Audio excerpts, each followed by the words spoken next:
Hello and welcome to my stream today, where I am playing some Girls Frontline, as you can see. We're going back to the story rundown, and yes, Dark Caves, if you are talking about the thing where AN-94 is sitting in the back of the car, yes. Yes, I did. It might have been just after you left or something, I'm not sure, but I definitely did that. Whoop. Alright. It's very funny. I even looked at the name of the achievement, it's very good. How are you doing today?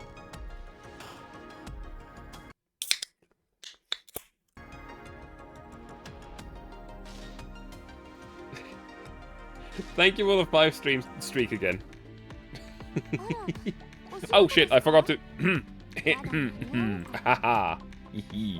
Haha. You see.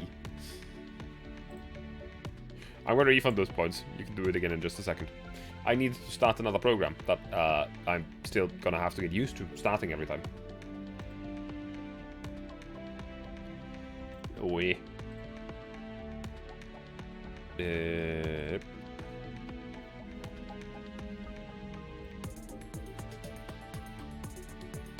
think that should have refunded you the points. I think. I'm not sure though.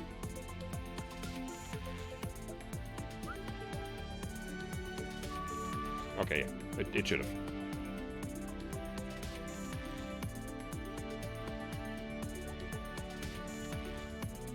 There we go. So now they should work. Sorry about that. My fault. Entirely my fault. How's everyone doing today?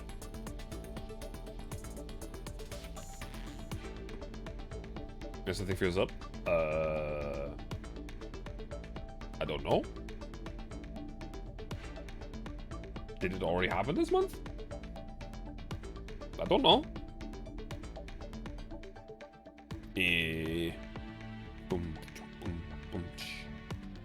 It only happened 2 days ago. According to my events list, you already did that 2 days ago.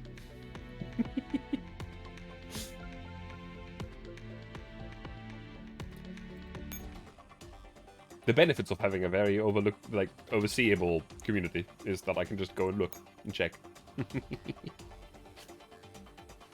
So today we're going into, actually let me just check if that thing in Dual Randoms was the thing that I thought it was, because I think it was the one with the credits and then the after credit scene. You did the resub on Sunday. I mean, it says that it did 2 days ago, like 38 months Prime Bakasura. 2 days ago. Nerd. You're a nerd too, buddy. But yeah, I gave you those points back for that, but that's because it didn't work. Well, now they work.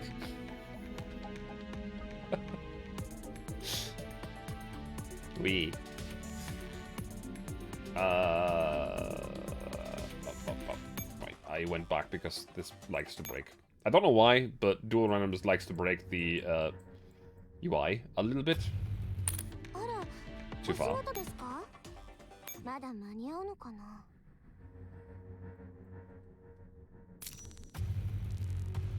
There we go. Yeah, I have done this.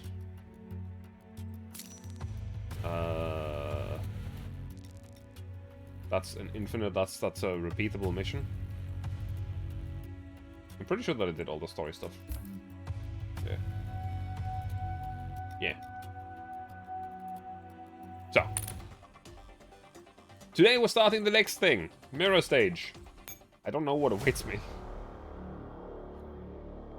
So some mem frags to claim? What? Fuck, I always click the button to go all the way back. I'm stupid.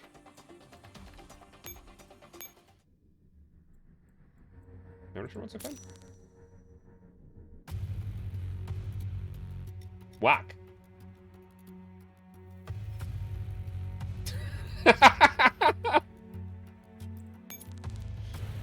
What?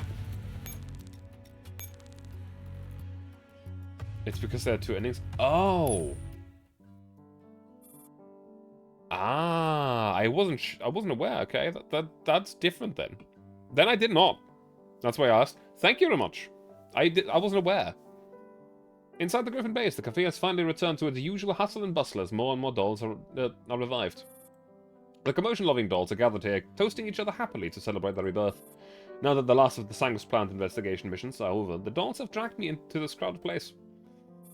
After fooling around with them for a while, this is way too important, you will know why. Okay, let me also quickly, shrink a little bit into the corner here. After fooling around with them for a while, the dolls finally lose interest in messing with me, and I can finally free myself to get a drink. I look around the venue and finally spot Kalina in a dimly lit corner. She looks completely exhausted. Clearly she must have spent many sleepless nights to get the dolls back into normal working order. I hesitate briefly, then head over to her, drink in hand. I stand beside her and tilt my head, questioning. She looks up at me, then lowers her head once more. Fortunately, she hasn't fled this time, so I can take this as an implicit permission to sit at the same table. Still angry? Not really. Then why are you having fun with the others? I'm scared that I won't be able to see something like this again, so I want to sit aside and just watch quietly. For some reason, gloomy things like that sound strange coming from you. Hey, even I can feel that at times, you know? So you're still mad, huh? I take another look at Kalina and suddenly realize that in spite of all the battles she has experienced, she's still just a girl in her 20s. I've always taken her strength and reliability as a given, and my taking her for granted, combined with my presumptuousness, must have been very hurtful. Kalina is still rather huffy. She opens her mouth as if to speak, but changes her mind after a hesitant pause. After some thoughts, I've come to the conclusion that since she got angry because of me, I should be the one to offer an olive branch. It's been nearly a week. I've decided what you're going to do yet. Kalina's eyes darken at the question. She takes a sip out of her drink and redirects the question to me in a nonchalant tone. Have you decided what you're going to do, Commander? Well, since the dolls are repaired, naturally, we ought to put them through some standard 24-day course of combat simulations. We need to get the dolls back into shape. I'm guessing you may need to spend a bit of time fine-tuning them. Oh, wait, what? So you're not going to leave us? I never ever said I would leave. Really? So you're really not going to quit your post? I told you, didn't I? I threw the Green Zone ID pass into the trash on the first day. It's probably in pieces in the garbage disposal now. Yeah, I know that. You never gave me a definitive answer and told me to go off by myself. I was kidding, of course. I'd have a really hard time if you actually left. After all, I don't want to take all the logistics work onto myself. Really? You're not lying to me again, are you? But I never lied to you in the first place. If you don't believe me, you can search my body and see if that ID pass is still there. And if that doesn't work for you, you can search my room too. But right now, I'm not going anywhere. Commander, you big jerk. I was so worried. Do you know what I've been going through this whole week? Not a day went by I wasn't thinking about what I would do if you suddenly decided to leave us. I was worried sick every day. I'm sorry. At first I was just messing with you. But I didn't expect you to give me the cold shoulder after that. That's because I was mad. I was thinking if you're going to suddenly vanish someday, then I should just keep my distance from you. I see, but then why...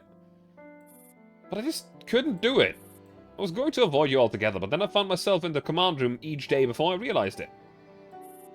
I'm so sorry. How about this? Wait, let me think. I've got it. As an apology, why don't we swap jobs? What? That is to say, you get to be the commander and give me orders, and I'll be your adjutant. I mean, we don't have any missions pending, so we can probably do it for a day. Commander, are you serious about that? Yep. I'll do anything you want. You can take your anger out of me anytime. How's that?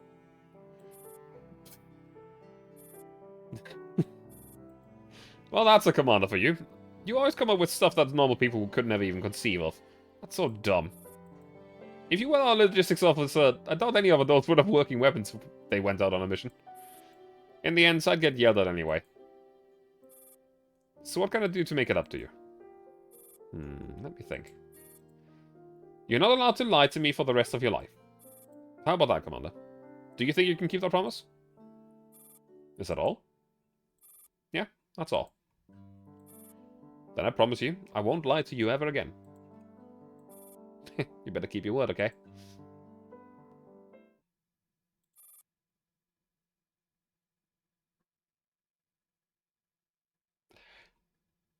Ah.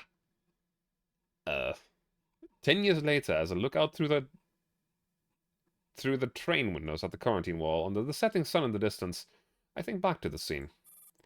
The orange-yellow light of dusk spreads over the quarantine wall and limns it in a golden glow, like a syrup on a pancake. As I recall all the things that have gone by, it suddenly occurs to me just how much that brief period of respite in my life has meant to me. At that time, I did not realize how lucky and happy I was. As everything changed with the passage of time, the faces of the past has blurred into an unreachability with each day that went by. I recall the words I couldn't say when I bade her farewell just now. I know that even if I had said them, they would have been pointless anyway. Even if I'm still my old self, she is no longer the same woman. However, I do not resent her for changing, because in the end, I have not been able to keep the promise I made her 10 years ago.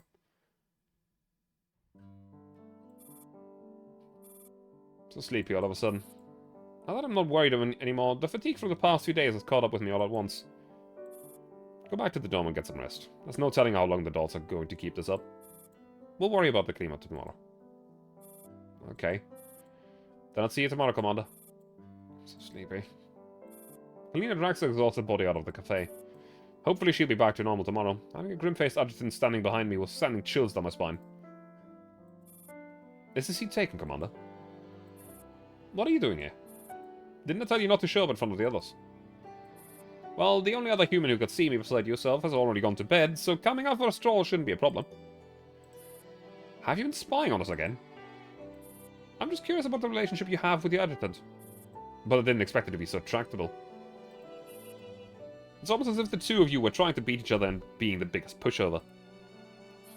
Ahem. Did you come all the way just to make fun of me? I've obtained some information, but it's not particularly urgent. After all, such moments of respite are precious and fleeting. There's no harm in letting it wait.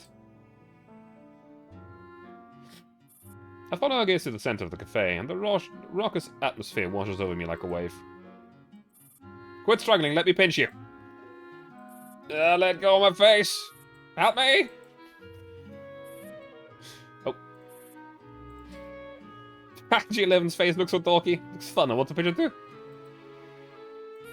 Pipe down, the headmate's going to come over and scold us. Alright, you girls, don't make trouble in the cafe. Go back to the dorms if you want to fool around. Ah, run for it! Don't run around in the cafe, it's dangerous, you'll hit someone. Let them off this one, Street 36. It's good that the place is so lively after so long. From tolerance, all sin is born. These dolls make trouble in the cafe because you're always so lenient. Exhale and look away from them. This normal, everyday life with no surprises is what I'm trying to protect with every fibre of my being. So, what is this information you were talking about? Oh, eager, aren't we? Are you in such a hurry to go on a mission again? I don't want to end up regretting my present laziness in the future. In that case, come with me. Dandelion rises and leaves the cafe. I give Springfield a nod, then put on my coat and follow out. It's not fall yet, but there's a chill in the air outdoors. Ah, so you're all here. As I expected, the AR team is gathered in the clearing outside the base. I've brought the commander along, as promised. Thank you, you've done us a favor. Did you send Dandelion to find me? Why didn't you come over in person? The idea of going in there somehow makes me a bit uncomfortable. After all, it's best for us to keep a distance from the other dolls, since we're members of the AR team and all. I knew the commander would come. Now the commander's all ours.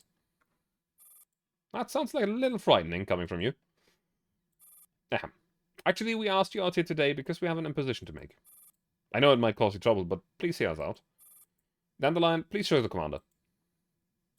Here, Commander, look at this. This house is...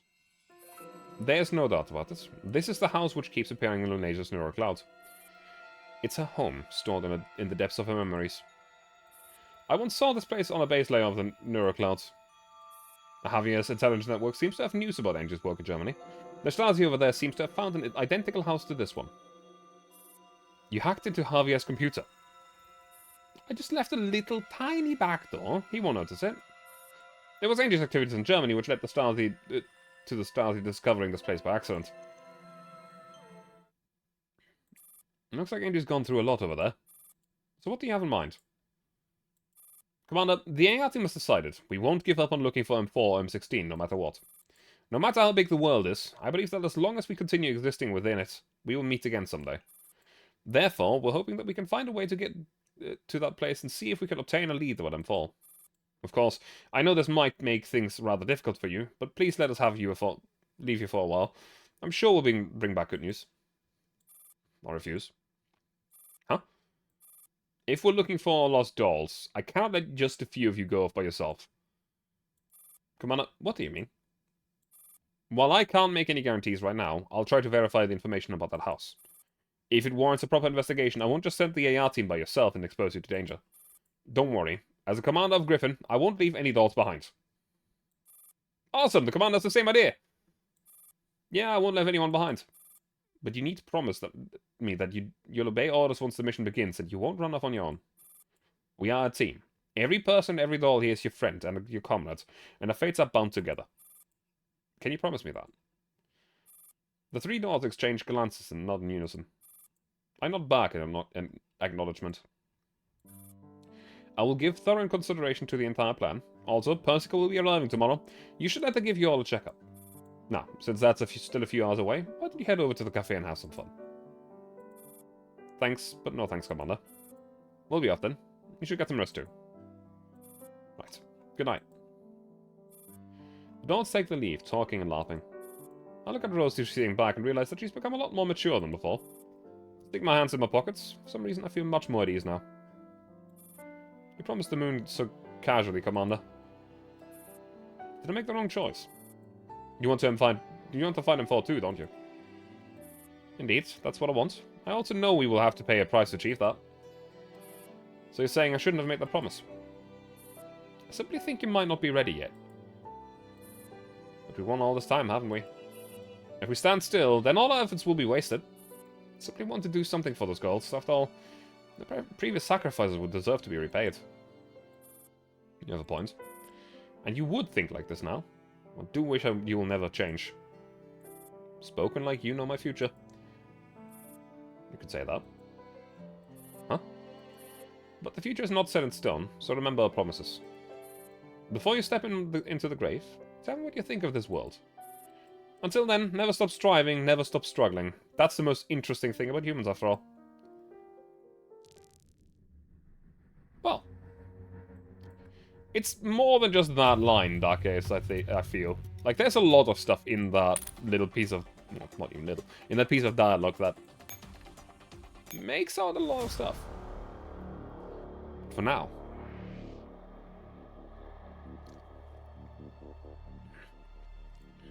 Welcome to Mirror Stage.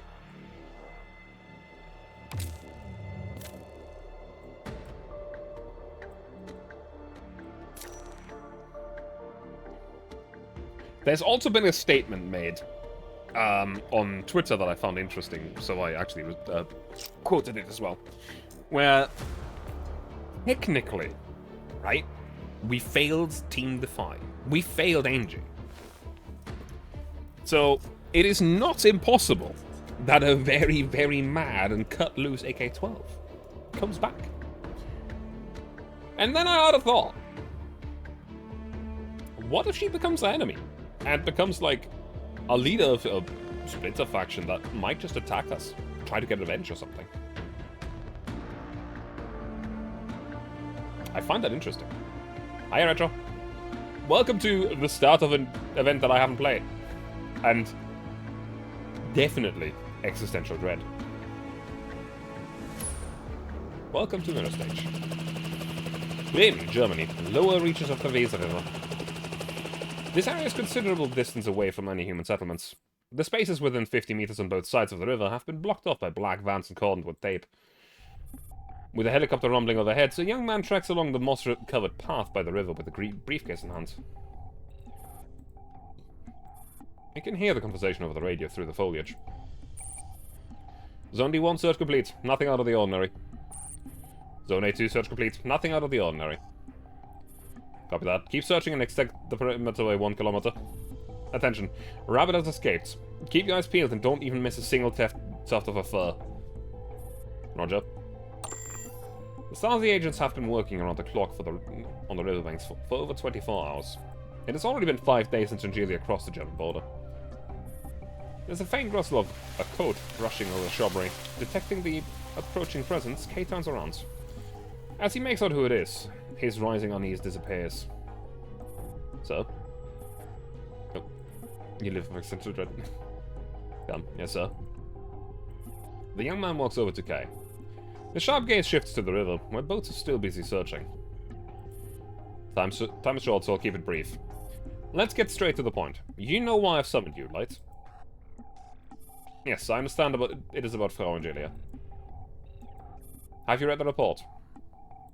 Yes, I'm well aware of everything leading up to the confrontation between Frau Angelia and Mordor. It is Jay who has been following the case, isn't it? He's currently out of action, so you'll have to take over. Now's your moment. Have you chosen a letter for yourself? Please stop making fun of me. Jay is an exceptional agent. I still have much to learn from him. Oh, where's your sense of humor? I thought you said time was short. You little... Never mind. Jay turns around and directs his attention back to the boats in the river. Do you think Mordor died in there? Difficult to say. None of the witnesses of the aircraft saw the moment of impact. Even a well-trained agent could easily die when falling from that height. Such a plunge could be fatal for ordinary civilians.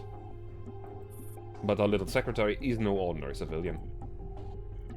That's true, and that's the problem. According to Frau Angelia, Mordor is a new type of augmented human under the major criminal organization Paradeus. Apparently, her strength is on par with AK-12 of the Wolfpack. All information concerning Paradeus is still top secret. We're making an exception here by filling you in, you understand? Yes. The aircraft bound for Chairwoman office building deviated from its original flight path yesterday. Take care, enjoy your train ride, I guess. The witnesses' accounts corroborate the fact that the confrontation took place as the aircraft was passing over the Wiedersee. Are the witnesses the pilot and the Frau Angelia herself? Indeed. The scuffle lasted about 6 minutes, and when they reached the river, the suspect, Mordor, concluded that the plan had failed and decided to escape by jumping off the plane.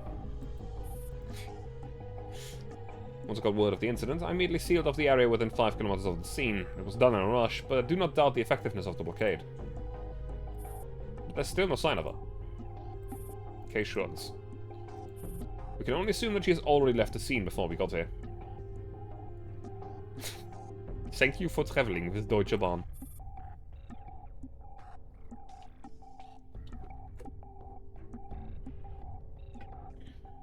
Otherwise, I'll have to chalk it up to her being soluble in water. But it's not all doom and despair. We have found some clues.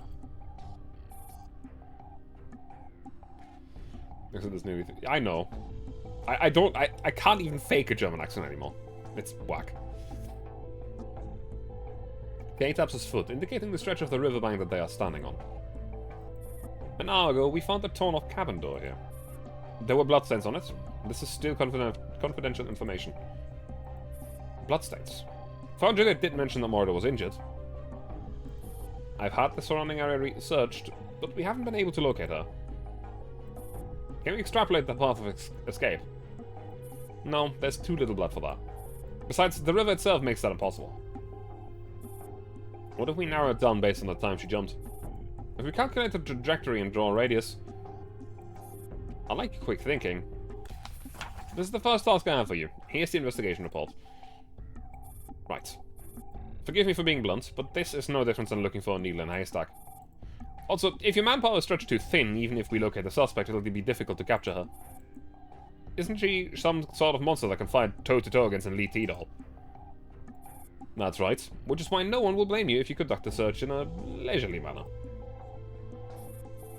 So the second task is what actually matters. Yes, that is correct. I just received new orders. Once the investigation is complete, you are to head straight to Berlin. Isn't that exciting? You get to work with your dearest Frau Angelia. No, please don't say that. Oh, come off it. I'm not interested in the business of some teenage kid still wet behind the ears. Now, if you understand what you need to do, then scram. Can't you see I have guests? Oh. Knight looks back and finds that Chairwoman Ulrich and the two bodyguards have been standing there silently for what appears to be a long time. At the sight of a poised woman, he bows lightly in the way of acknowledgement. Ulrich gives him a nod to indicate that she doesn't mind the wait. In that case, I'll take my leave. Good. Like gives Kay a salute and takes off with the investigation report in hand. He brushes past Ulrich, but does not even bother to shoot her another glance. So he's Ulrich's son. And rising star. This is probably hard to believe, but he is Jay's protege. Ulrich waves her hand to send the bodyguards away. Two security officers eye the rumpled-looking Stasi agent warily, but still nod and back away. When they are in a safe distance away, Ulrich strolls up to Kay and stares out the boats still toiling away in the river. You came straight for an interview. A politician fights our own battles, Schwaben. News from the last 2 days will keep the TV stations talking for the entire year.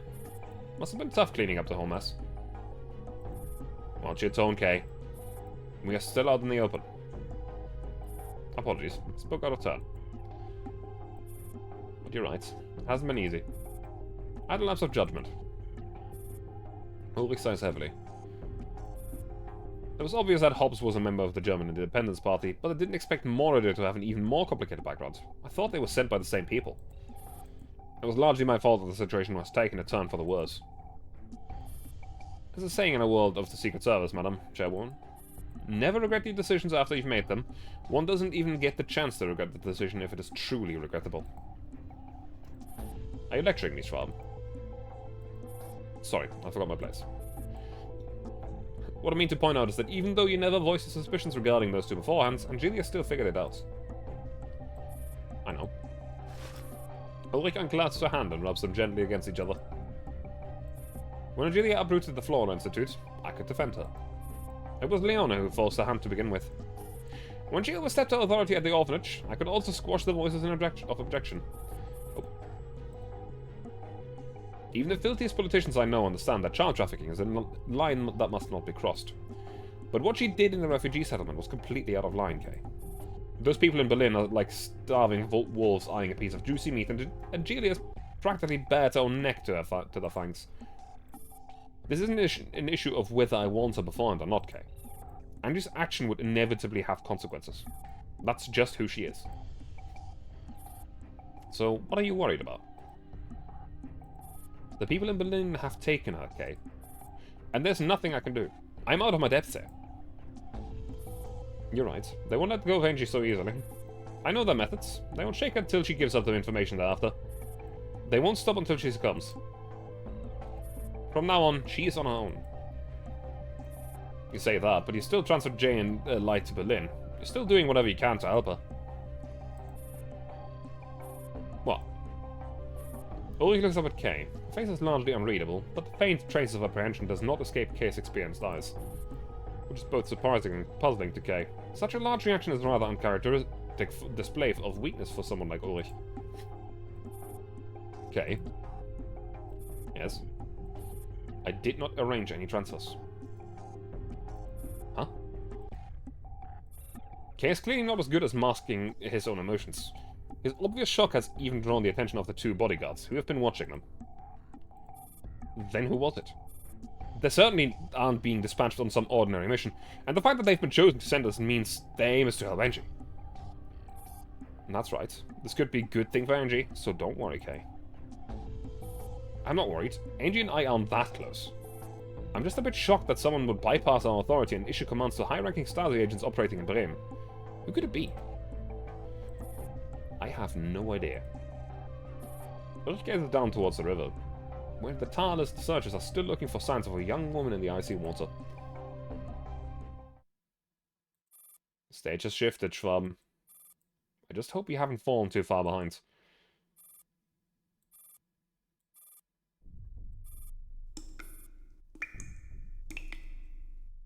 I don't like this one. A pungent metallic scent permeates the air in the confined space. Beads of sweat slide off a young woman's forehead and drip into the pool of blood on the floor, echoing briefly. Are you alright? I'm fine. I have never seen you punished so harshly. Father's furious. Failure deserves to be punished. This is our rule. If you count as a failure, what does that make us? Only one person gets to decide who is a failure, Narcissus. Watch your tone. I understand. So who are we supposed to kill this time? Moira gets to her feet laboriously. It won't be so simple, Narcissus. This time we may have to make some sacrifices. Really? If Father orders you to kill me, Narcissus, will you hesitate? No, I will do it gladly. Very good. I know I can count on you. Moira tucks a wet strand of hair behind her ear and gazes at the girl leaning in. She strokes her gently on the cheek. Make it clean. Okay.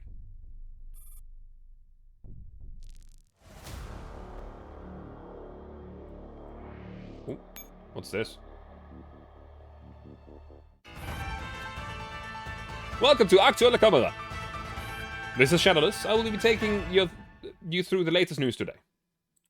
Commissioner Cloud's delegation has arrived in the Republic of North Ossetia, Alania, to attend the commemoration service for the victims of the Bastard School siege. Interesting. Commissioner Cloud's offers his condolences to the victims' families, emphasizing that terrorism is still the most urgent security problem that all nations are facing. Germany pledges assistance to the neo-Soviet Union in fighting terrorism in North Ossetia, Albania, and bringing peace and stability to the world. The Foreign Ministry spokesperson remarks earlier today that as the situation begins to stabilize in the neo-Soviet Union, Germany has plans to dispatch an ambassador to facilitate discussions regarding technological and environmental cooperation between the two nations. The decontamination facility in Bremen in the Berlin testing zone, constructed with technical support from the neo-Soviet Union, has completed its second decontamination trial. The collaboration aims to conduct follow-up adjustments so that the facility can enter service as soon as possible. A fire caused by an explosion in the Bremen refugee settlement is now under control. The reason behind the explosion is still unknown. According to the Ministry of State Security, a large number of armed personnel entered the settlement to restore order that day. The Bremen government urges citizens to not believe in hearsay. The refugee settlement scheme is currently proceeding smoothly as the mayor of Bremen leads the effort in person. Moira Voigt, secretary of PECMA Chairwoman Ulrich, has gone missing in Bremen. The search is still ongoing. Voigt's residence is currently under police investigation. Chairwoman Ulrich promises to cooperate fully with law enforcement. Sources claim that Voigt has been spotted within the Bremen refugee settlement before going missing, but authorities deny any correlation between the disappearance and our official business in Bremen. That concludes today's news. This is the Aktuelle Kamera, brought to you by the DRF. I've been wondering if it's truly normal to have a news report. No, it's not. It's absolutely not normal. I will say, though, most of the time, or at least a lot of the time, news reporters go by aliases on air. So, they don't use code names. But they do use a different name.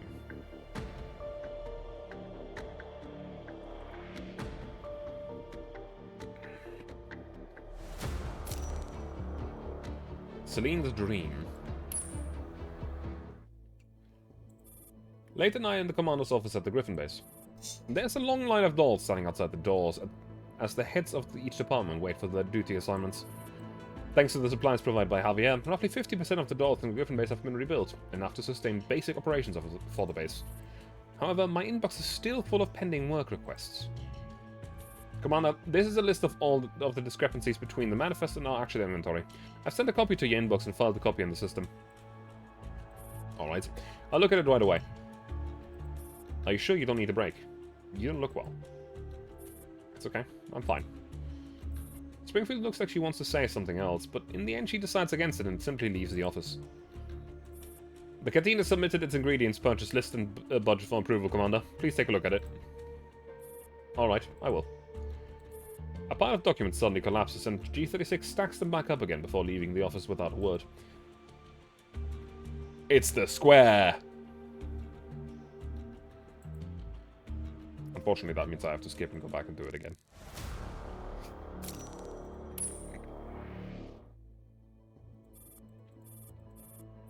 I don't know why the white square appears. It just does, apparently.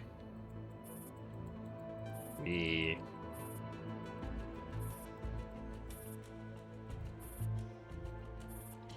Commander, IOP is asking for confirmation of the receipt of the most recent batch of supplies. Hang on, where did Springfield's list go? I dive into the pile of documents and rummage through them. Someone said every square choice was made. Kalina, help me ask Springfield about the comparison list. The only sign on the sign office is my rummaging through files and folders. Is there a flash sale on? Don't get distracted, Kalina. The person who ought to have appeared by my side with a smile on her face still hasn't shown up yet. Kalina? I look back and realize there's nobody behind me. The only thing is, in this massive office are work documents and my dejected self. How could I have forgotten Kalina's on leave?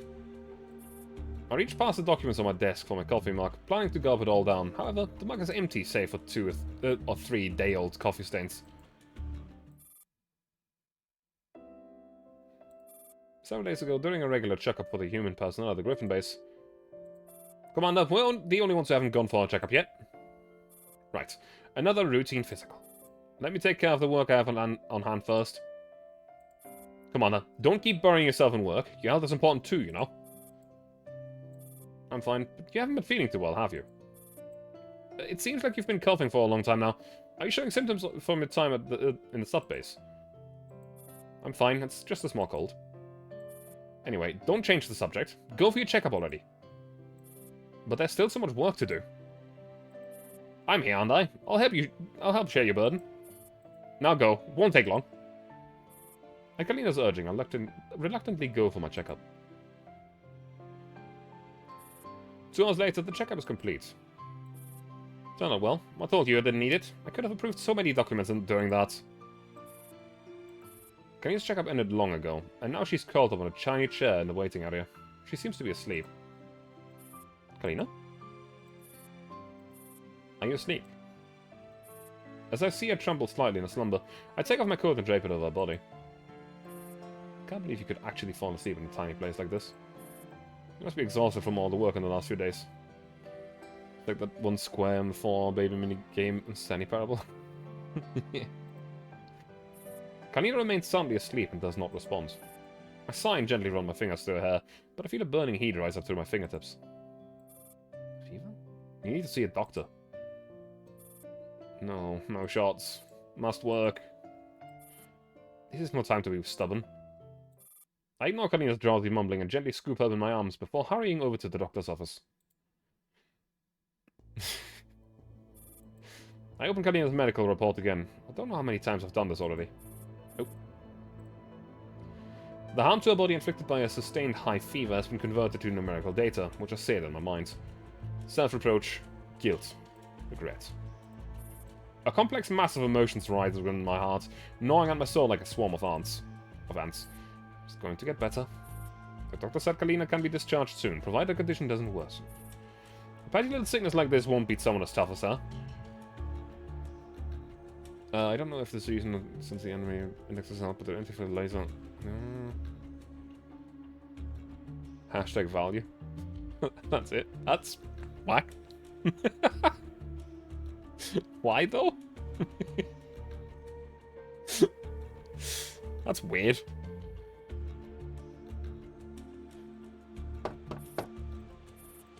Someone's politely knocking on my desk from behind me. I thought you had passed out, Commander. Why didn't you take up my call? I didn't notice. I hurriedly shoved the medical report into the depths of my drawer. What is it? Did some urgent work come up? Firstly, I'm here to remind you to send the supply receipt confirmation I mentioned earlier. Second, the schedule for the Sanguis training ground has been cleared out. Huh? The Sanguis training ground? Why? Judging from Kalina's work diary, the Sanguis training ground is being temporarily used as a Paradea special drill area due to a lack of suitable venues. Paradea special drill. Right, so I understand. I'll be going then. Thank you. Please take care of yourself, Commander. Hillian looks at my face with a worried expression of her own. She sighs and leaves. I look through Kalina's desk and find the Paradea special drill program that she has compiled earlier. The early phases of the program are almost complete. After that, all that remains is to carry out several rounds of statistical analysis. Kalina, once you get back, I'm going to show you that everything is still running smoothly the way you left it. I tighten my grip on the program sheet in my hands. Kalina smiles at me from the picture on the desk. Yeah.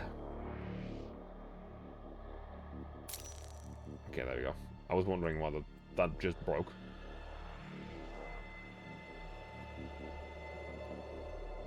Resting snakes.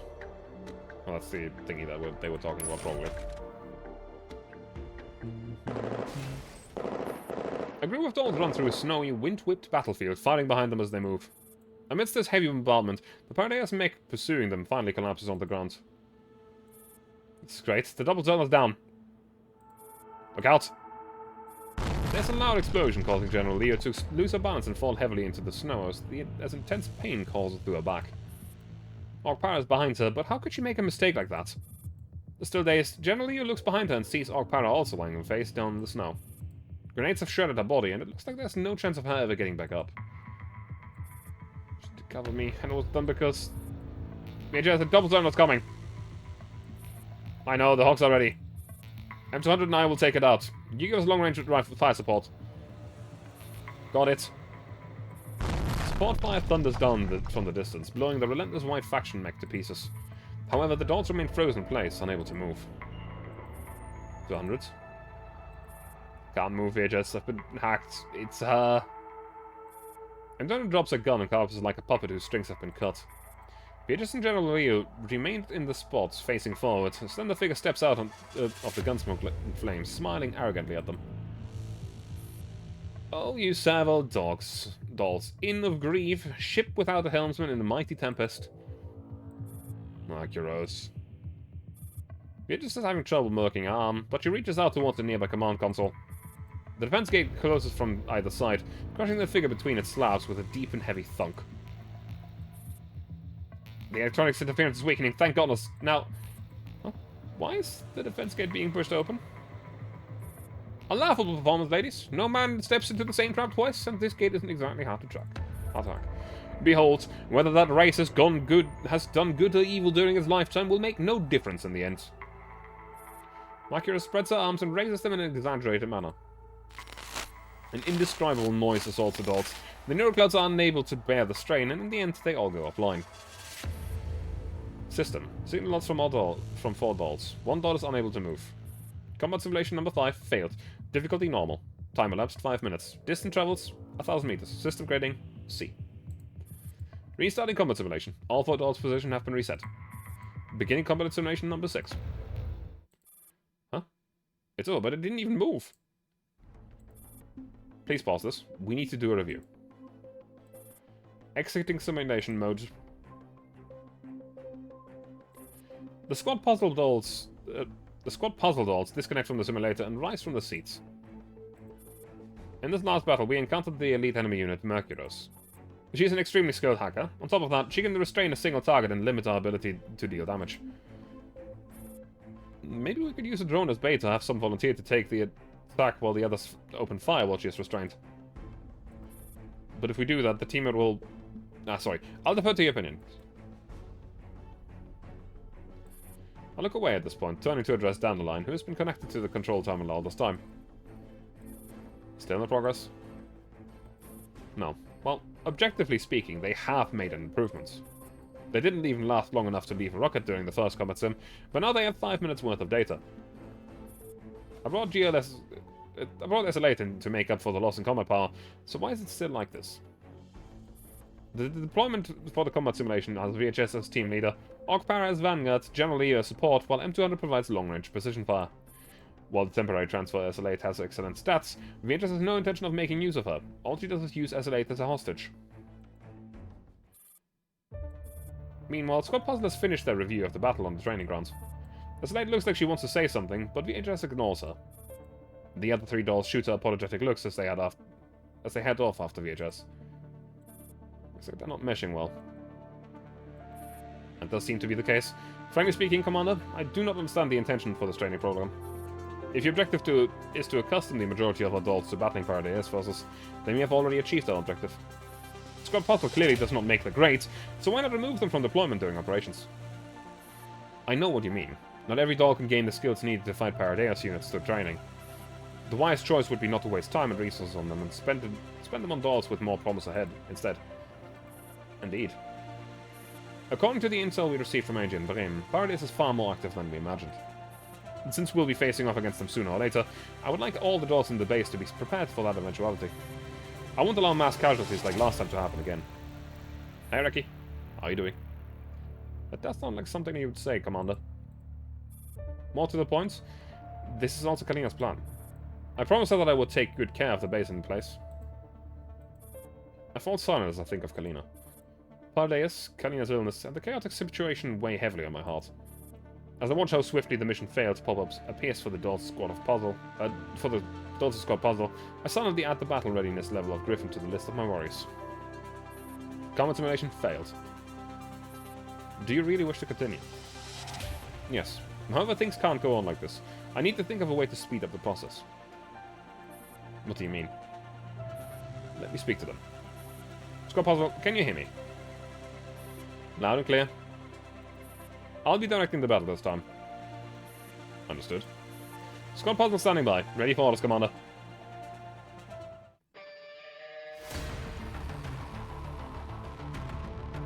Well.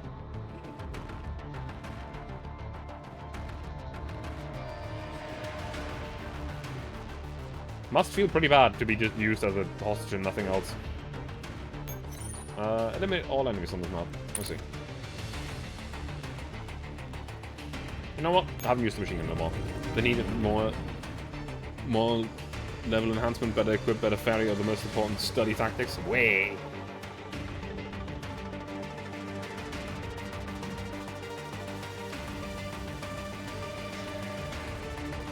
Yes, I know.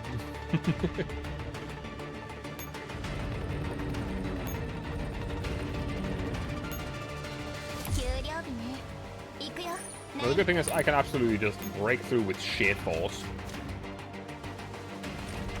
As you can see here. This is not the intended way to do this. But this is what you can do if you completely overpower the enemy.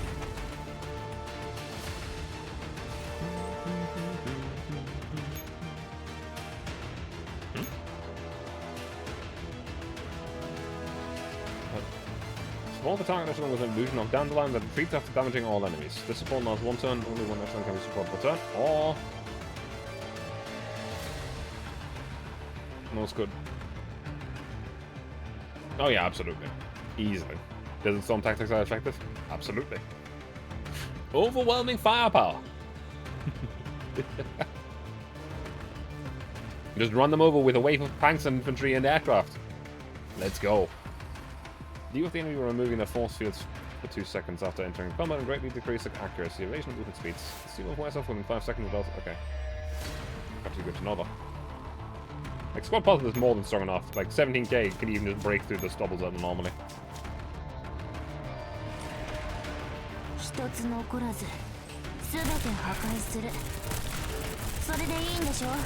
I still find General Liu very funny. But at the same time, I also recognize the fact that she is not the most useful.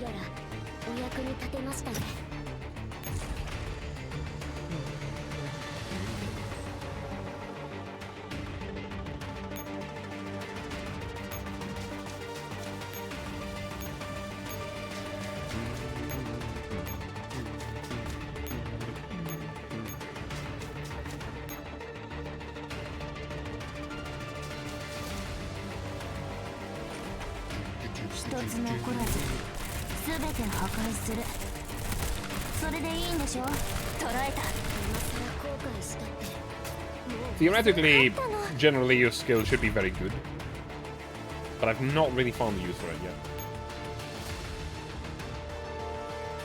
Do I need to defeat everyone else first? Or do I need to go into this tower? By moving down the line to the green column of light, you can scan the surroundings. I see. Okay. With carrier waves to map the hidden areas. In addition, down the line can also assist... Yes, I already read that. Wait.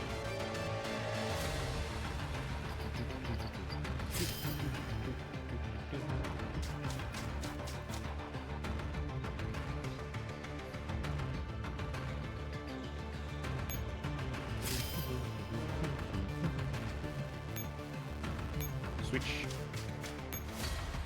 Move you onto here.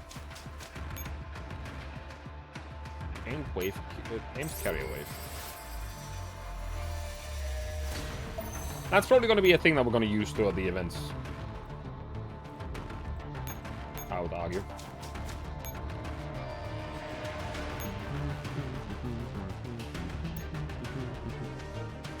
Let's just place AWS on the map.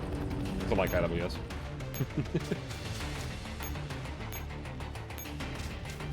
IWS is one of those units that I feel is very underappreciated.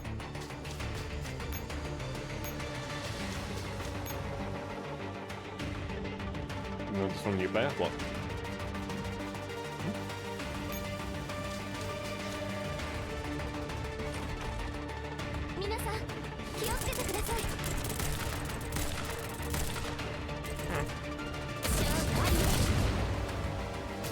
I'm aware.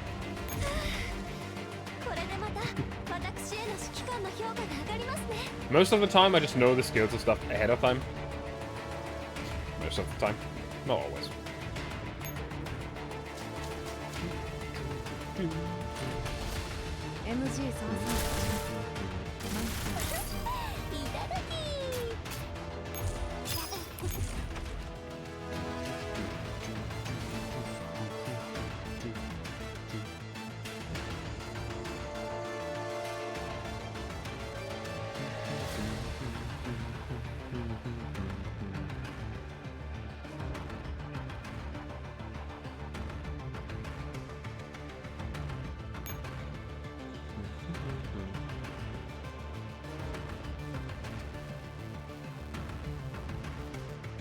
I'll just end turn here.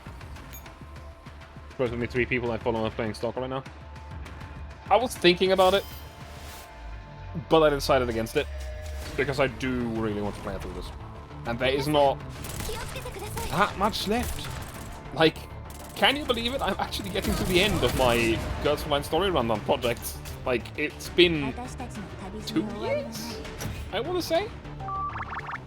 So, we're getting close to getting through all of the story.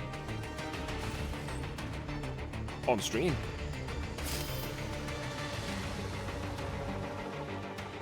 It really has. Oh, already done.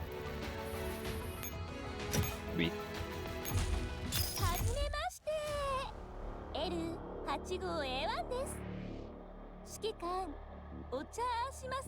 Let's go through this path first. For a while. Abdullah kicks open the door to the safe house. I've successfully linked up with the hostage. You're here at last. This is SL8, I'm in good condition, ready to join the battle at any time. Let's talk on the move. We managed to shake off the Uhlans, but the gladiators and Nasoma are still on our backs. Things aren't looking good. Right, so where are the others? They're fighting hit-and-run battles with the gladiators. Let's go back and help them. It's just that we should first... There are enemies up ahead. We can't escape them with just the 2 of us. Yes. While they debate, the dolls suddenly feel their thought process slowing down. The sound of high heels draw close. Glassy-eyed knights move past them into the distance, while a run-down white faction mech lunges at them with no sound or warning of its presence, ripping apart everything it touches. Signals lost from all the 5 dolls. Combat simulation number 8. Time elapsed 18 minutes. System grading B. The fact that they could reach the hostage so quickly shows that Squad Puzzle has the ability to complete the training program. Pause it for now. Let them do another post-op review.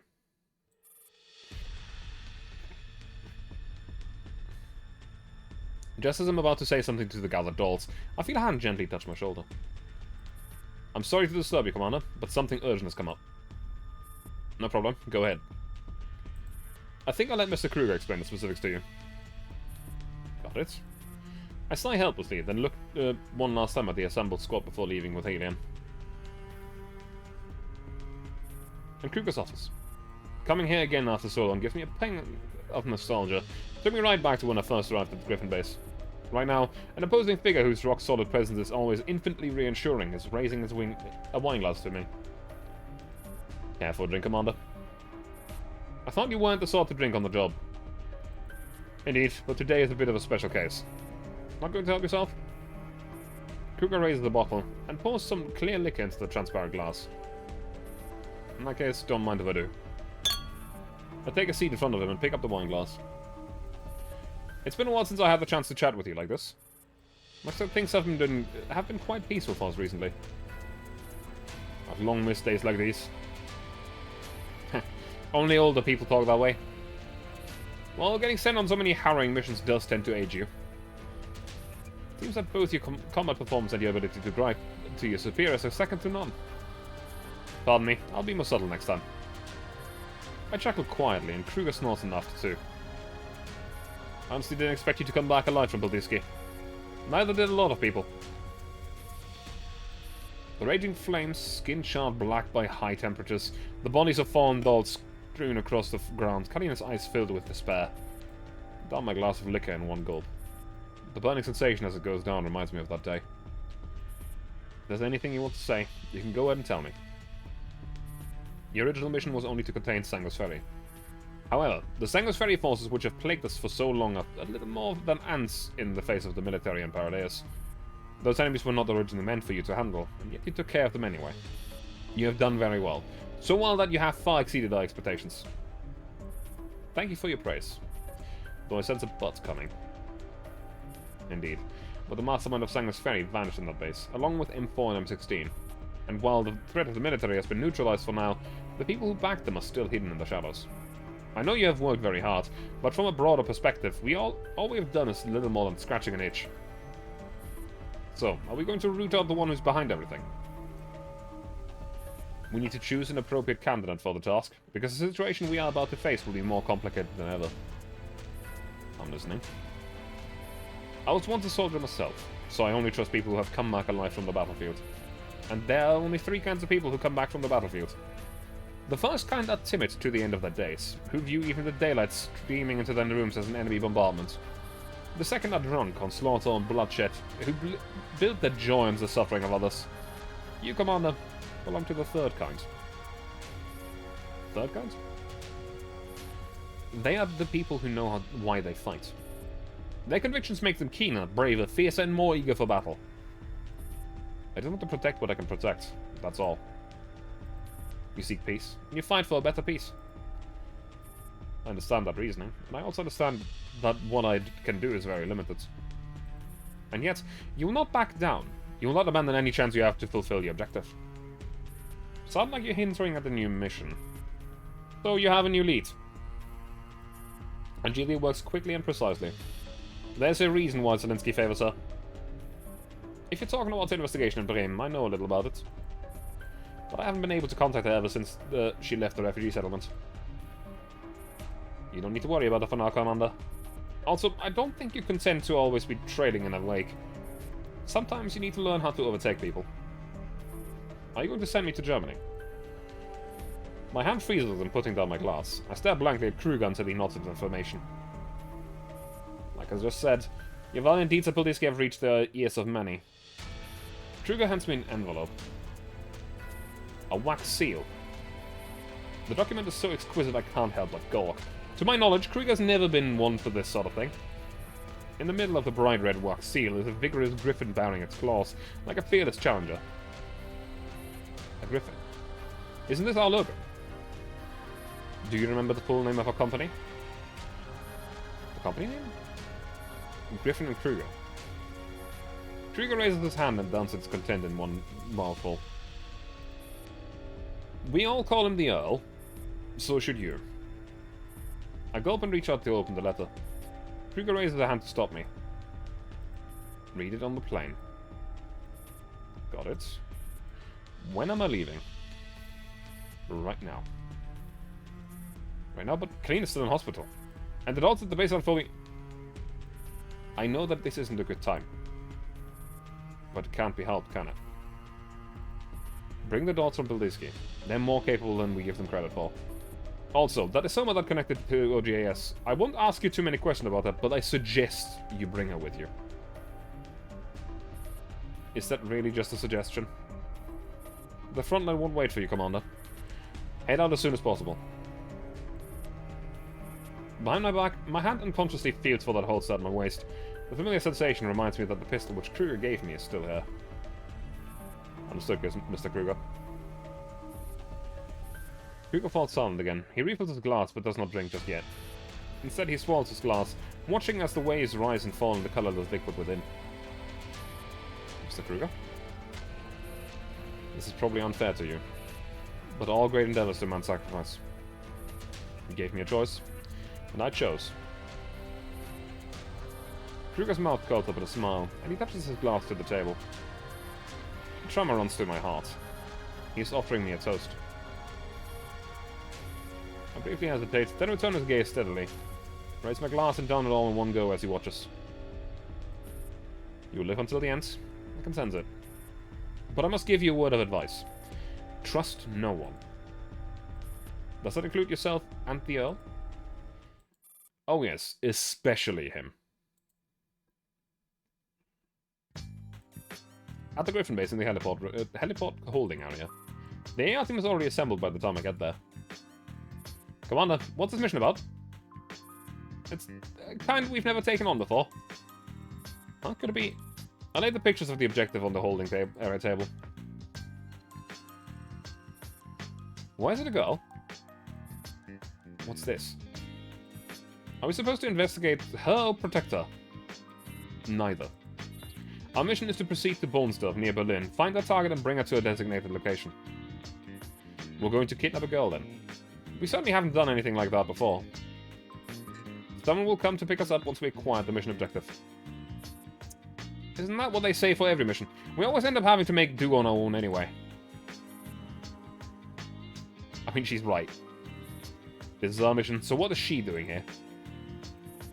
You have your mission, and I have answers of my own that I wish to find. This mission is closely linked to Parallax. Dandelion may end up being very helpful. Dandelion stands behind the AR team, ignoring AR-15's icy glare. I smile weakly, and the communicator just happens to ring at that moment. 1 second. Understood. I head to one side and look at my communicator. It's the latest report on Kalina's status from the hospital where she's admitted. I quickly skim through it until one sentence at the end captures my attention. Suspected mild symptoms of Eurosky low-emission infectious disease. Further verification in progress. Ah.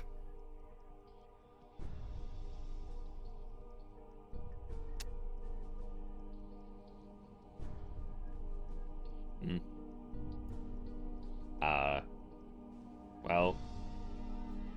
You see, I didn't know what she had in the later events, but here it is, spelled out for us. It's Elitz. She has... yeah. My finger trembles as I tap out a phone number. Hi, this is Kalina. Sorry, but I can't come to the phone right now. If it's urgent... please contact Miss Helion. If it's about something else, please leave your message after the beep. Wait for me. The plane has finished its pre-flight checks, and we can abort any time. I end the call and head toward the AR team. The sky today is a bright, clear blue. Well. I'm gonna be right back. Give me 1 moment, please.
Sorry about that.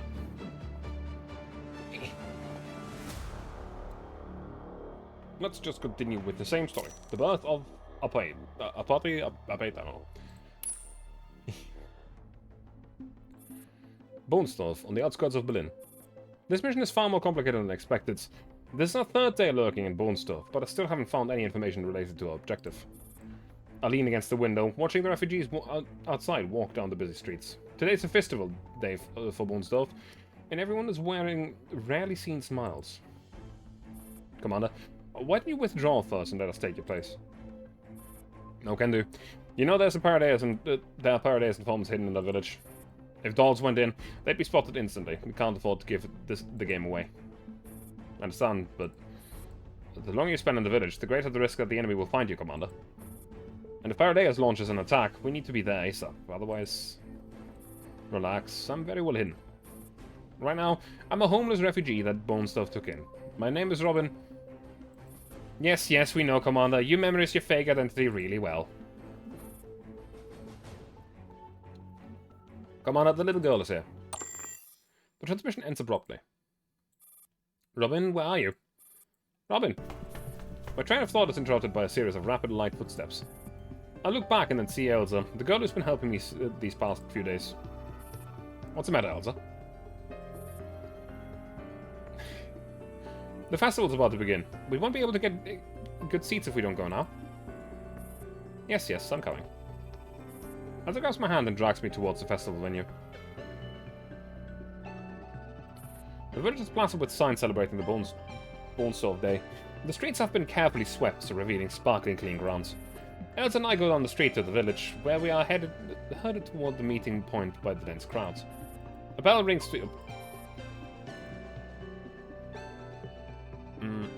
A bell rings 3 times. A grand order to gather, and then Frau Elia steps up to the speaking podium. She was this same character model was also used for a different character on the train event. Yes. Ladies and gentlemen, welcome to Bonestorf. I'm the village chief, Elia. Today is Bonestorf Day, and we are gathered here to celebrate the founding of Bonestorf. As everyone knows, Bonestorf could not have been founded without the help of the Galatea Corporation.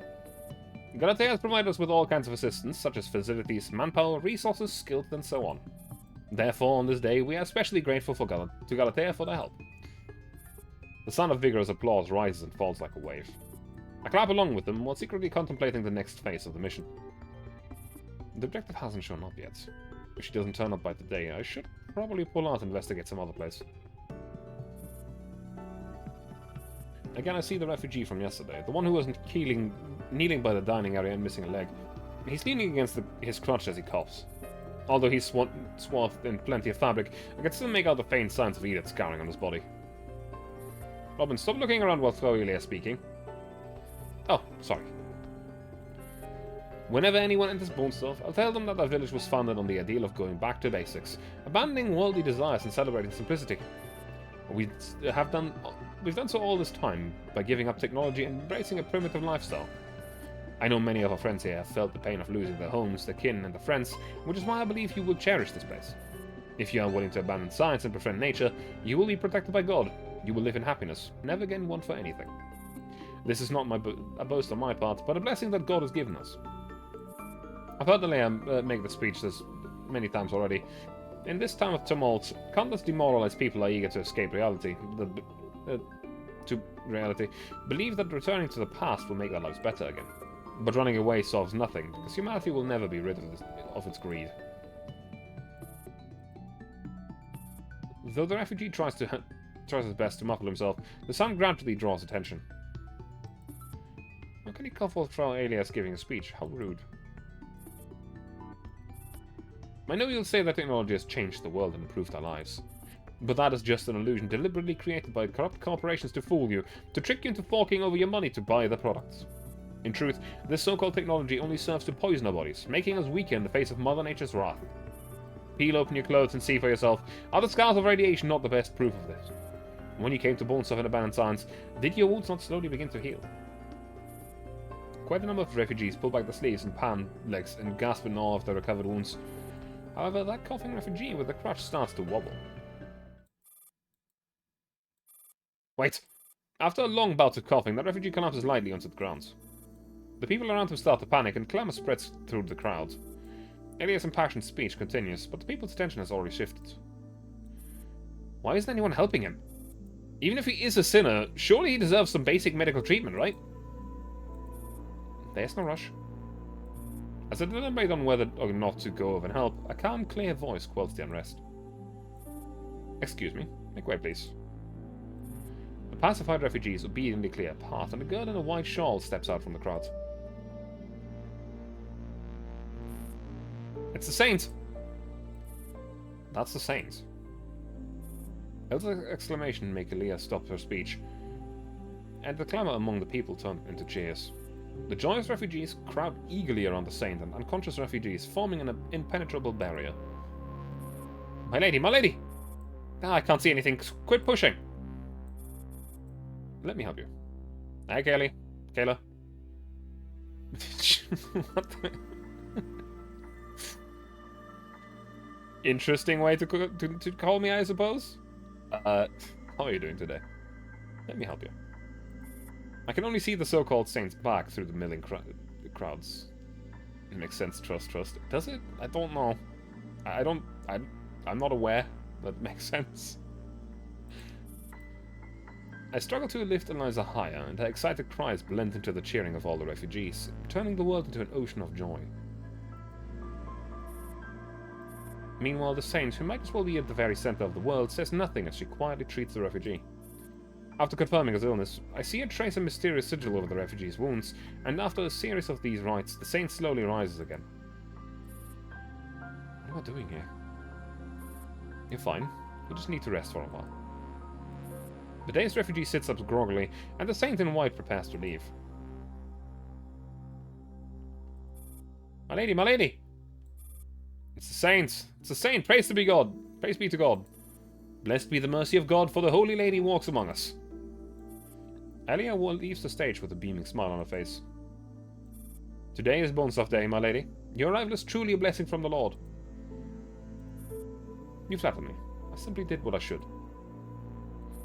There are several more patients in my room and back in the village. I'll take you there to them. Sure. Please proceed to the dining hall after this. Today we will not be having the standard relief rations, but a sumptuous feast. Please help yourself, everyone.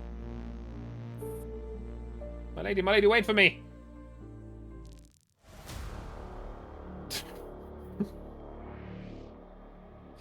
Jesus Christ. That's a stretch and a half, Kayla.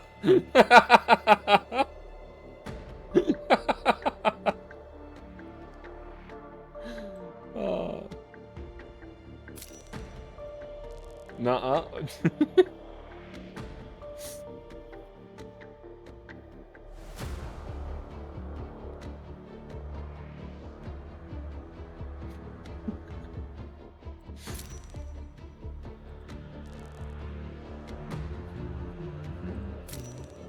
Path of Fate.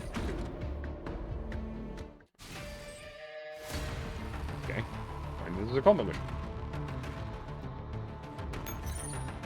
Approach Macklin. Sure.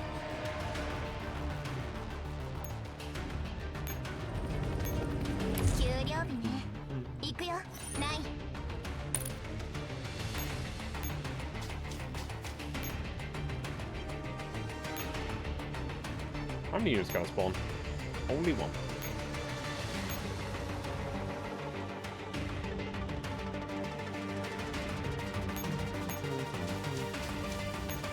Where is Macklin anyway? Oh, all the way on there. Let's see.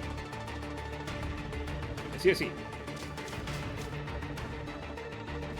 I hope you're doing well, Kayla.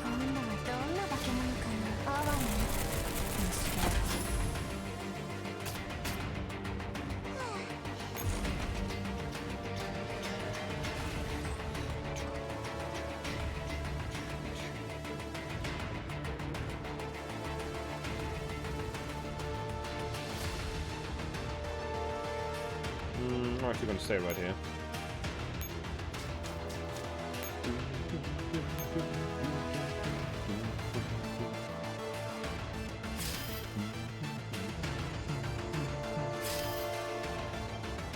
This one hard is funny. Is it? I'm curious now. Okay. Doing pretty good. Woke up hella cold and was kind of wondering why the whole... Yeah, it's very cold right now.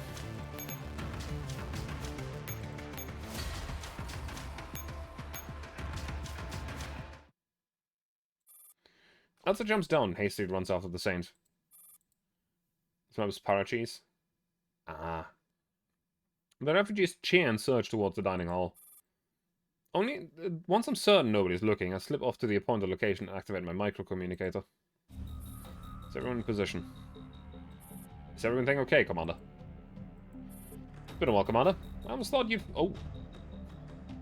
She's got no one dress. It's pretty. I almost thought you'd fallen in love with the lifestyle there. Things are fine on my end. How about you? Keep it brief. In keeping with the plan, we've infiltrated the village through the lightly guarded side gates and taken the high ground. Now we're standing in by for further instructions. Commander, the number of Paradeus units in the village today has increased. Would you like to bring forward your withdrawal time? Hey, Lady Kazumi. Relax. Everything is going as planned. I'm in position 2. I've blended in with the other rich patrons and successfully entered the wealthy quarantine zone of Bonesoft.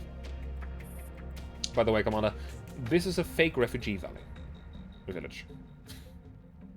Yes, I shall drink something.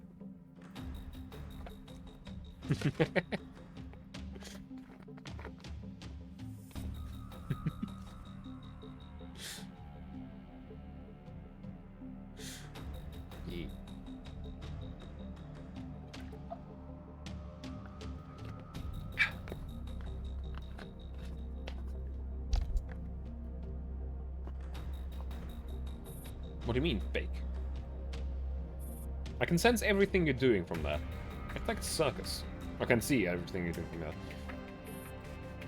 All the forbidden areas in Bonesoft are fitted with one-way mirrors and cameras. These wealthy people have come here to secretly observe them. Say what? Also, I didn't spot anyone suspicious on the list of wealthy people that Elia provided. We didn't find anyone suspicious either. So there's nobody suspicious in the village. It looks like the past 2 days were a bust. Oh yes, do you know anything about that Saint? I saw her heading to the temporary first aid station in the north. Down the line, why is it so noisy on your side? Have you been noticed? The Saints? What an interesting entity. The wealthy people here started howling like wild animals the moment she appeared. They were bidding high prices to receive her private attentions.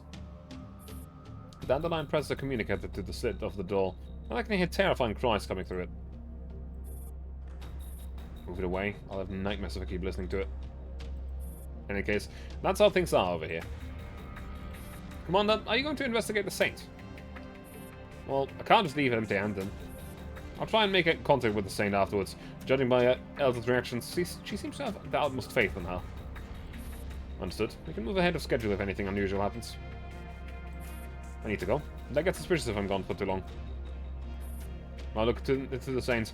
We'll meet at the rendezvous point when it's time. Roger. I followed the information the AR team has provided me and find the Saint's trail. Your faith must be mighty indeed to heal so many people. Faith? I don't have anything that profound.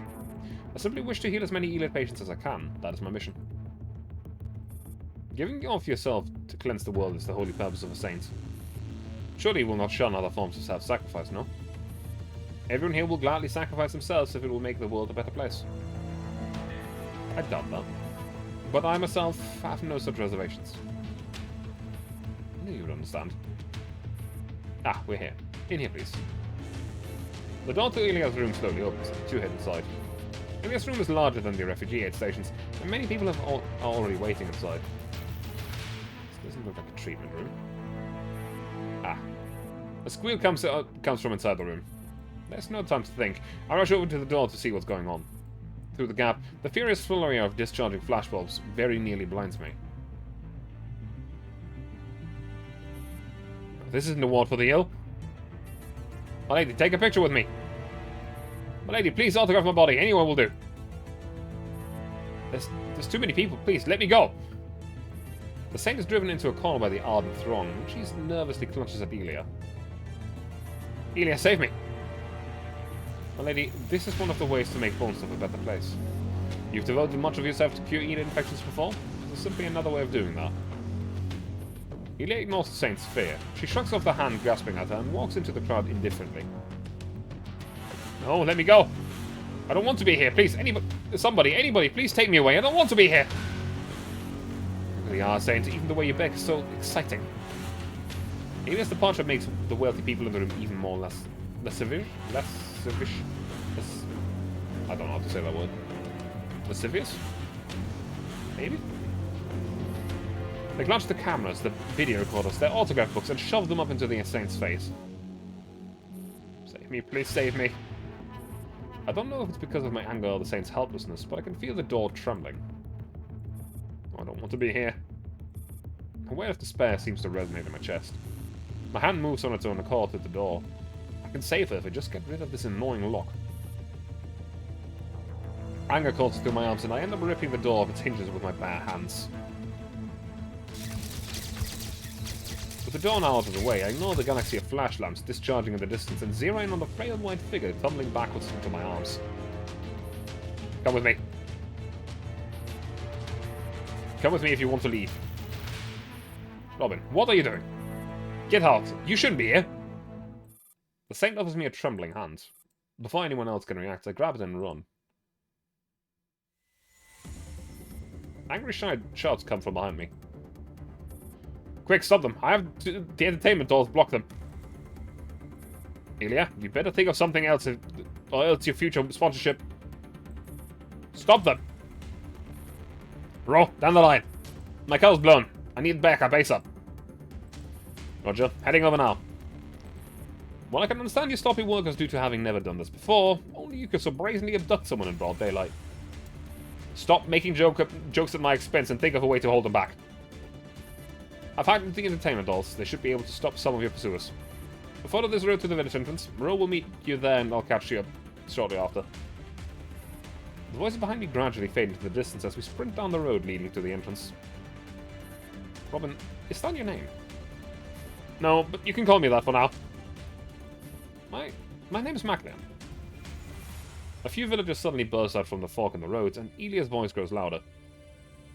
Robin is kidnapping the Saint! Everyone, stop them! Dandelion! Please hold. A group of entertainment dolls emerge on the path unknown and begin grappling with the villagers. However, most of the villagers are still in pursuit. My lady! Robin, what are you doing? That's our Saint, how could you? Elsa. Elsa is part of the crowd, her eyes filled with tears as she gapes at me in disbelief. There's no time for me to explain. All I can do is drag Maclean to the meeting point. Robin is a traitor! A traitor and a heretic! Stop them! Kidnap Maclean and bring her back to the helipod.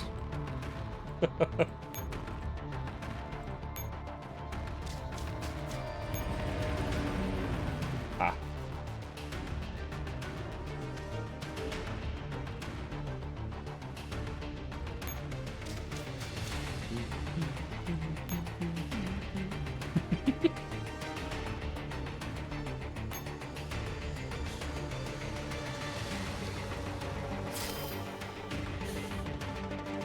Yeah.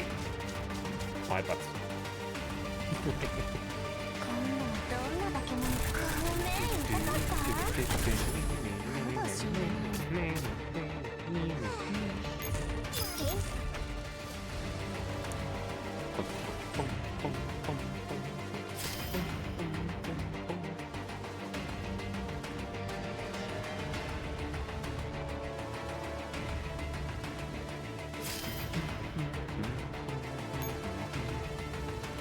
Switch and then rescue.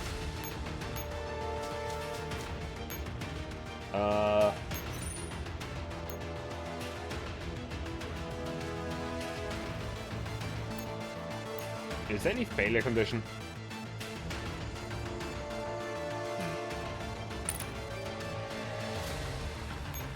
For the moment, it doesn't seem like that.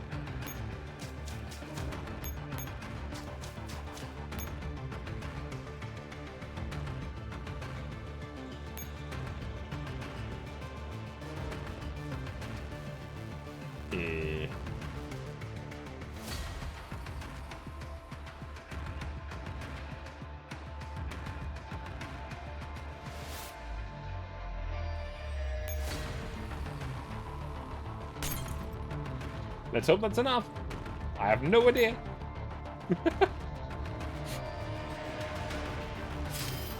I wasn't aware that this would happen, so here we are. Nope, Dandelion just kind of explodes. Okay. Surprised I didn't insta-fill the mission, honestly.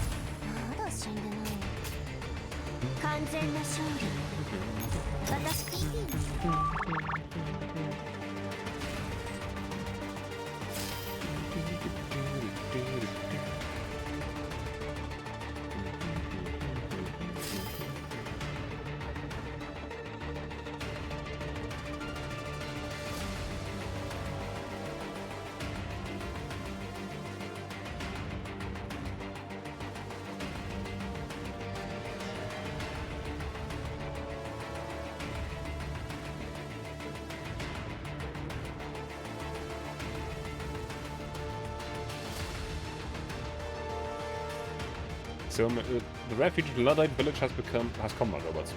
Yeah, they are working together with Paradeus, so you know, not too surprised, I'll be honest.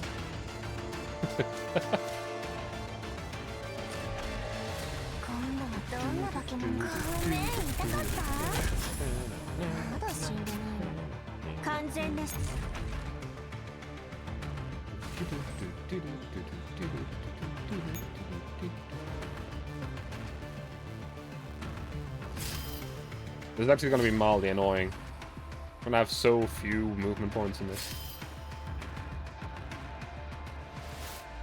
Is it a big deal? No, it's just going to mean that I'm going to have to actually spend a turn doing essentially fuck all. I'm going to go over here and wait. Where's the enemy gone? What?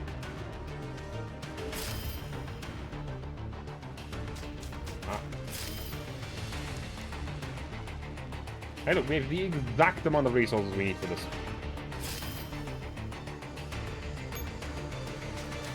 Any less and this would not work. Fuck you, Doubles Out now.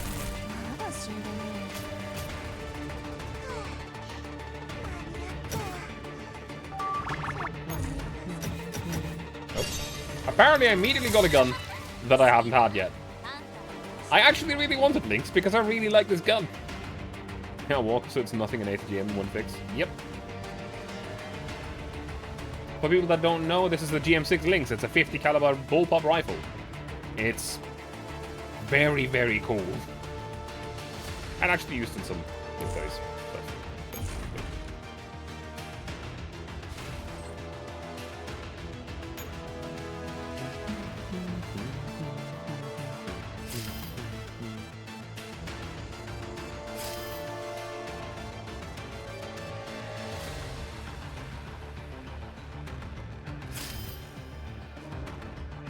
And we win. We run wildly without looking back. Thanks to Nanoline's remote support, I finally see the AR team come into view and can breathe a sigh of relief at last. The cover's blown and the mission is a failure. More importantly, let's get Maclean out of here. Isn't this woman our mission objective? She looks just like the woman in the picture. What? My heart skips a beat, so I immediately turn to get a better look at Maclean. Her hood has been blown off the head at some point. And she looks identical to Morido. Well. Yep. That's a fake.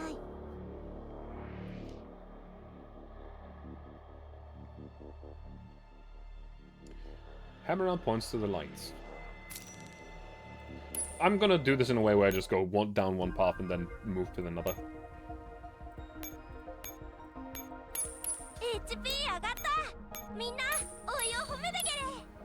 Hey look, obstruction. We. Middle stage. We.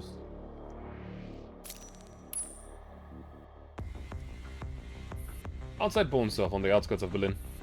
I stare at Macklin in shock. Or should I call him Mordor? Who are you people? Once she realizes the dolls are not humans, she starts to panic. You're not human? What are you going to do to me? Did they send you to capture me? Macklin takes out a small knife, but hands are shaking from fear. Stay back, don't touch me. I won't go back with you, I'll never go with you. Calm down, please. I tried to soothe her while secretly taking out a dose of sedative. If you come any closer, I'll... Macklin's angry retort suddenly cuts off halfway as she suddenly flops to the ground. Behind her, Sop does the head of... Hands off and beams with the satisfaction of a job well done. Oh, stop! Stop! God damn it! What did you do to her, Sop? It was a pain trying to get through to her, but look, Commander, that counted that right down, didn't it? Don't worry, Commander. I checked, she just passed out. Her life isn't in danger. Just go easy on her next time. Okay, I got it. Bickering among yourselves before you're even out of danger, that's just like you lot. Following the mocking voice, I see that Underline has finally reached the rendezvous point. What happened? You're 2 minutes late. Do you know how hard it was to get away from that crowd of disgusting humans without hurting them? The frenzied cries of delight echo in my ears again. My stomach twists at the memory of that horde of rich people cornering Maclean. Let's mount up. I'd obtained a small truck locally beforehand in order not to arouse suspicion while leaving. Roe and Dandelion are in the front seat while I squeeze into the cargo compartment with Maclean. What are we going to do with her, Commander? Well, the problem is, I'm not sure if she's actually Morodo. Going by her appearance, she is completely identical to Morodo. Still, just because she looks alike doesn't necessarily mean that they're the same person.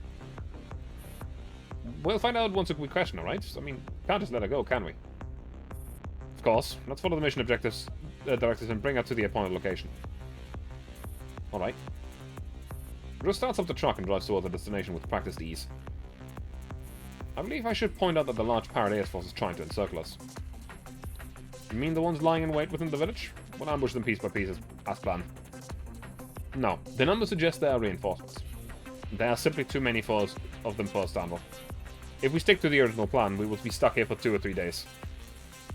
Dandelion's already sent the map of the Paradise location to my command tablet. Wait a minute, what's going on? You should have scanned the village and surroundings already. How did the Paradise force of this size suddenly show up here? Their origin's still unknown. And they showed up just at the right time. They certainly weren't here in the past few days while we were lying in wait, but they've chosen now of all times to attack. I look at the rearview mirror and notice a row of suspicious gaze falling on Maclean. Prepare for battle. Avoid them if you can. Break through them if you can't. Understood. 15 minutes later on the outskirts of Berlin. After shaking off several scattered patrols, we proceeded down a small track towards the city. Commander, they seem to have locked onto us. Paradise entire forces are drawing closer. What secrets does Maclean hold that Paradise would mobilize en masse in pursuit? In any case, don't let them pin you down. Try to lose them. Oh, we're driving, they can't catch up, can they? Based on the speed and on that of the Paradise pursuers, the chances of them catching up to us are... Gunshots ring out from behind us. Looks like we aren't the only ones on wheels. Commander, they've almost caught up with us. They're close enough for me to detect their unit positions. Which means we're also in Paradise detection range. Full speed ahead. I can feel the intense bloodthirst coming from behind, even if she hadn't pointed it out. And there's absolutely no way we can stand up to a Paradise force of this size with a current complement of dolls. They're here. Damn it, how did they catch up to it so fast? Down the line, watch the road. I look back and see a sea of white has crested the slope behind us, descending upon us like an avalanche. Too late. Rogue, get into the forest. 15, stop. Try and slow down the enemy. Okay, finally some exercise. Commander, please move to the front passenger seat. Sop and I are going to open the rear doors. Please swap places with me, Commander. Alright. I'll scoop up Maclean, who's still unconscious, and carefully move her to the crammed cargo bed. From the crammed cargo bed to the front passenger seat. Commander, we will need to change our routes. I'll plan the routes. You focus on driving. Paradise pursuers are now close enough that they can be seen with the naked eye. current speeds, I estimate that they will catch up to us in 5 minutes. Oh. Why didn't you just hack them all again? Hacking such a large Paradise force at once would be very taxing, even for me. The combination of Dandelion's hacking and the AR team's firepower takes down the front line of Paradise forces, but there's seemingly no end to their reinforcements. They're getting closer. Go faster, though. Already got the pedal to the metal. Bullets whizzed past, almost grazing the truck's chassis, but the drone no longer pays them any attention. Take note, we'll be entering the forest in area in 3 seconds. Roger. Following the loud noise, the truck starts rocking like a boat tossed by an ocean wave. Right after that, we finally enter the forest, which conceals us from the enemy's view for a moment. Slender branches scrape at the vehicle's exterior. Commander, our tires are blown. I recommend abandoning the truck immediately. It is no longer of any value. Will it catch up to us right away if we don't have a vehicle? These units run like the wind. Commander, what should we do? I have an idea.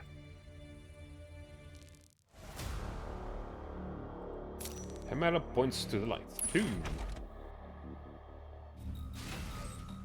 A battered truck comes to a halt within the quiet forest. From a distance, all that can be seen is the edge of a torn white cloak poking out from a scattered window. The Paradise forces have streamed into the forest and surrounded the truck, but they do not approach. Scouts send other teams to investigate the interior of the truck. All other units continue forward and find the target. A team of scouts cautiously approach the truck while the rest of the Paradise forces search for tracks. Look carefully and check if this truck is a trap. Let's see what the tricks a mere human can pull. Scouts flank the truck from various angles. As the scouts approach, the abandoned truck explodes and takes out the nearby Paradise forces. Humans will be humans. I can't believe they used such a cliched trap. The Griffin Commander is taking us too lightly. Turning her back to the explosion, the petite girl studies the messy tracks of the ground coldly. Fitting your job pretty well, but it's pointless. After all, you fall into my hands in the end. The sound of the explosion comes from a distance. I wish that we were there to see them get blown up. I saw everything. I saw everything Paradise just did through the camera we left on the truck. The way they surround the truck is a telltale sign that there's a high-level commanding unit nearby. Commander. I know. High-ranking leaders are directing them. Oh. So, basically we've got a Paradise unit on Imogen's level following us. That would be troublesome. None of the high-level Paradise commanding units we've encountered so far were beaten by conventional methods. Don't slow down. Carry on. Markine remains asleep on my back. Right now I'm actually starting to envy her. Can you hear the footsteps? Damn it, they sure run fast. Commander, we're almost in Paradise's firing range. Can't shake them at this range. Why don't we make the first move? Do what they should have done is plant the bombs in the perimeter rather than destruct themselves. Yes, I actually agree. But it is what it is. Maybe they didn't have enough or something, I don't know. Prepare for battle. Right now, our aim is to break out of this while staying alive. Got it. Well.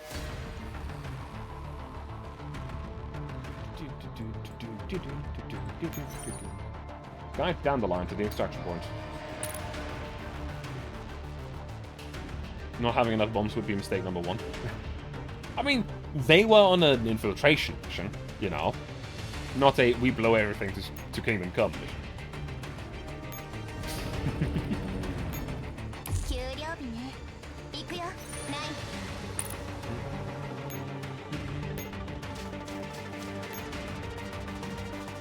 Oh great, those are turrets. I hate the turrets.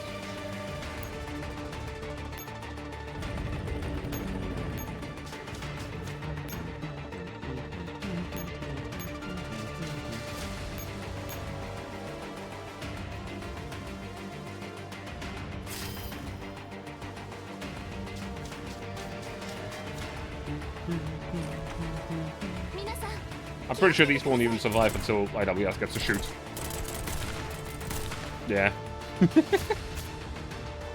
Skill didn't even activate. She didn't shoot. So clean.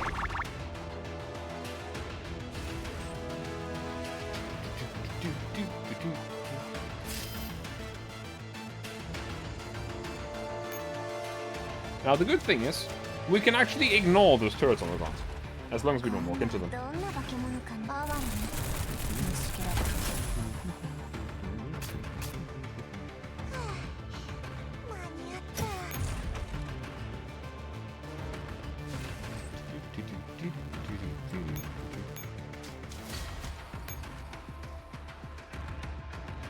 And that's supposed to be a death stack, but, you know, it's not that big.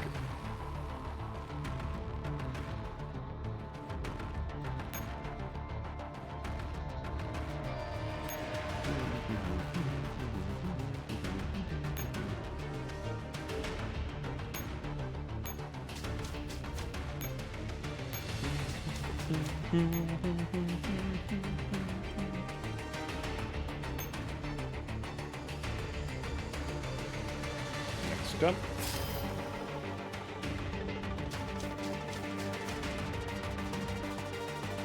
It's a Strider. Annoying, but we should be able to deal with it. Question mark.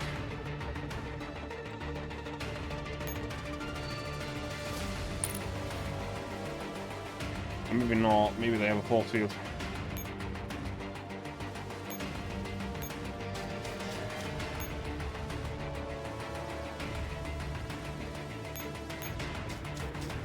Move back away from here.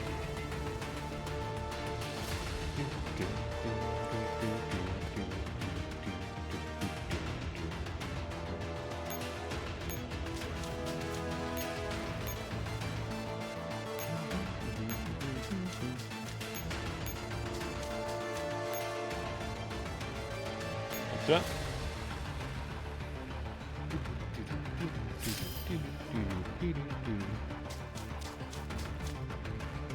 Now this will be annoying, but it won't be a big deal.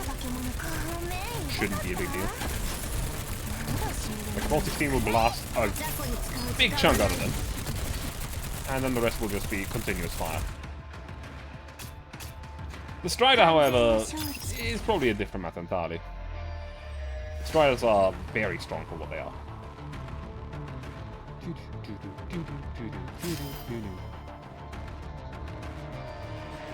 So it should be either here or here. Honestly, I'm going to try to break through the turrets. Sure. The thing is that the turrets only have 12,000 strength, but at the same time, they are incredibly annoying.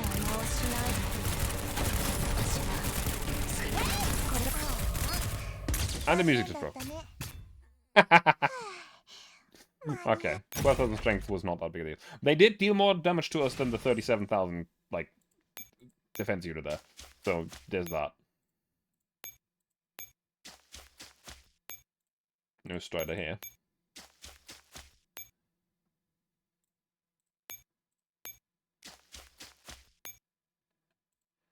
There's a normal unit there. So that's not that big a deal.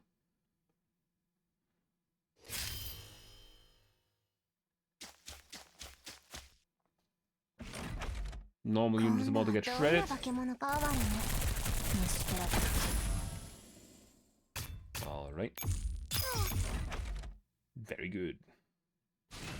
Actually, these don't use remote turret code, which isn't cannot target through smoke. Yeah, no, say they don't.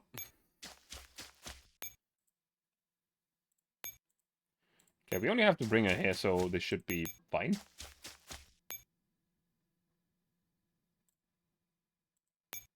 Hello?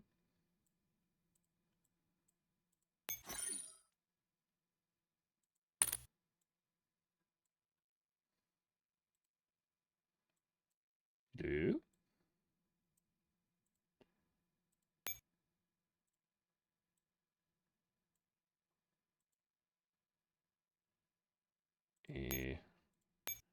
Let's play it safe, you know? I don't want to lose this right now due to me being stupid.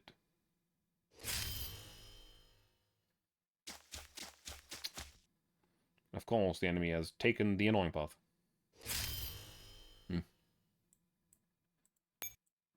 Me.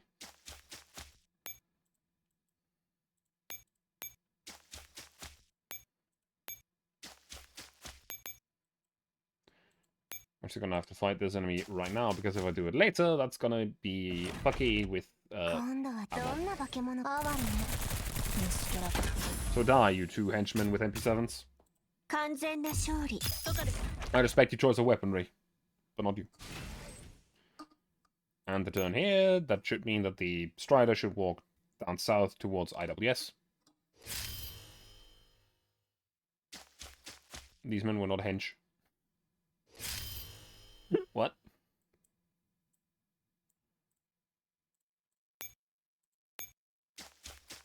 I wonder if I could actually defeat the Strider.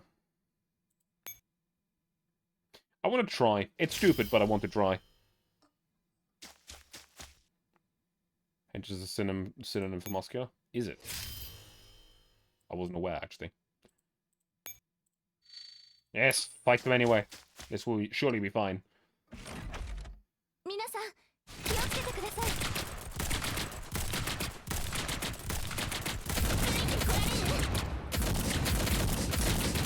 Yeah, this is not as bad as it should have been. But actually still annoying because of the way that they work. Well, one of them is dead, so there's that.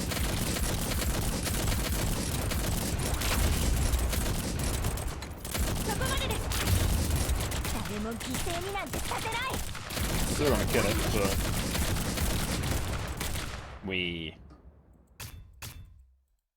well, now we essentially killed every single unit that can move on the battlefield, so I could actually save myself a lot of work.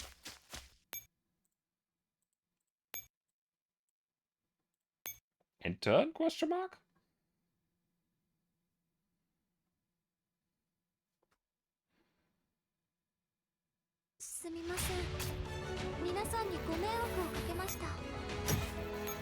We.